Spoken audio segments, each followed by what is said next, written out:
सर्व प्राचीन संस्कृतीच्या अभ्यासकांसाठी अतिशय शिकण्यासारखी गोष्ट आहे इथे। तर आपण आहोत भंडारा शहरातील मेंढा या भागामध्ये। या ठिकाणी पहा किती प्राचीन मंदिरं दिसतात आपल्याला। प्राचीन मंदिर आहे, अति प्राचीन ज्याला आपण म्हणू शकतो। आपल्या भारतीय संस्कृतीचा अमूल्य ठेवा आहे। कलाकृती, किती कलाकुसरीनं हे बांधकाम करण्यात आलेलं आहे। आणि हे बांधकामच नाही, फक्त काय घर किंवा हे नाही, मंदिर आहेत। पहा नंदी महाराज दिसते इथं, त्याच प्रकारचे नंदी आहेत।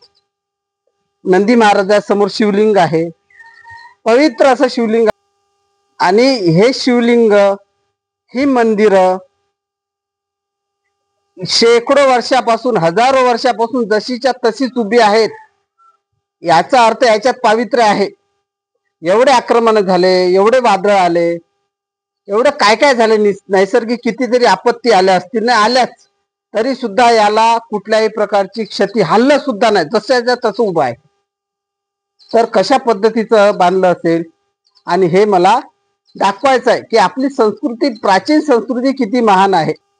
पहा हे कसं दिसतंय, आपल्या डोळ्याचे पारणे फिटेल असं, म्हणजे आपण इमॅजिन सुद्धा करू शकत नाही।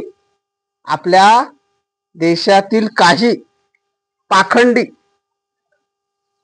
ढोंगी सुधारणावादी म्हणतात की आपल्या हिंदू धर्माबद्दल बरेच तर्कवितर्क काढले जातात।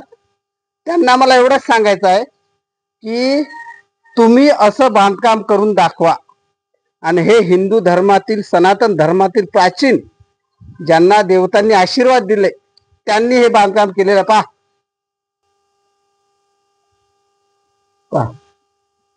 आणि जनतेला आव्हान करतो, जनता, मी एक जनता या प्रकारातच मोडतो। आणि म्हणून माझं हे कर्तव्य आहे।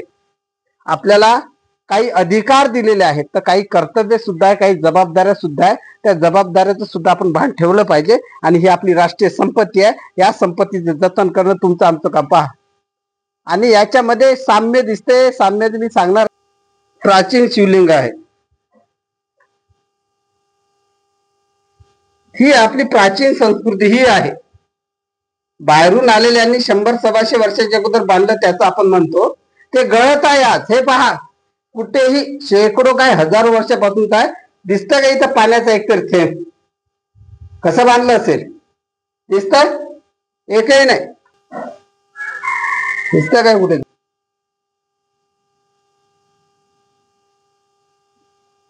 आणि नंदी महाराज जिथे विराजमान झाले दिसतात, स्थापित झालेले कित्येक वर्षापासून जसेच्या तसेच आहेत। पहा, ही जर आपण जरा दुरून घेतलं तर हे असं येईल।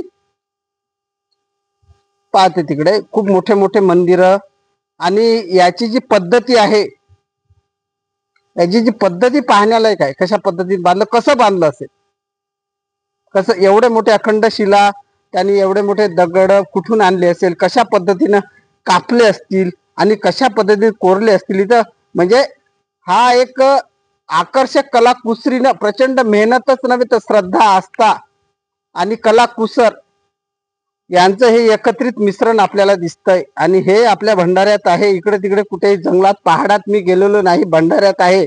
आणि लोकवस्ती इथं आजूबाजूला, तर लोक राहतात। आणि याच्याबद्दल माहिती मी दुसऱ्या व्हिडिओमध्ये देणार आहे सविस्तर मध्ये, पण या व्हिडिओमध्ये फक्त आपण यातलं बांधकाम बघत आहोत, बांधकाम कसं केलेलं असतं।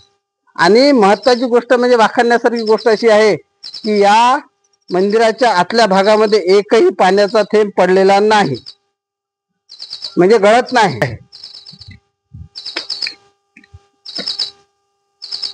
काय असू शकते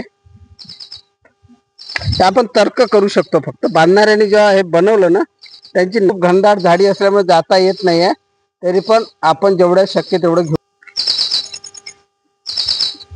प्राचीन, धार्मिक, आध्यात्मिक, स्थापत्य शैली, सांस्कृतिक कलाकृतीचा हा अमूल्य ठेवा आहे। आपल्याला तो जतनच करायचा नाहीये, तर आपल्याला हा आपल्या भावी पिढीपर्यंत पोहोचायचा सुद्धा आहे।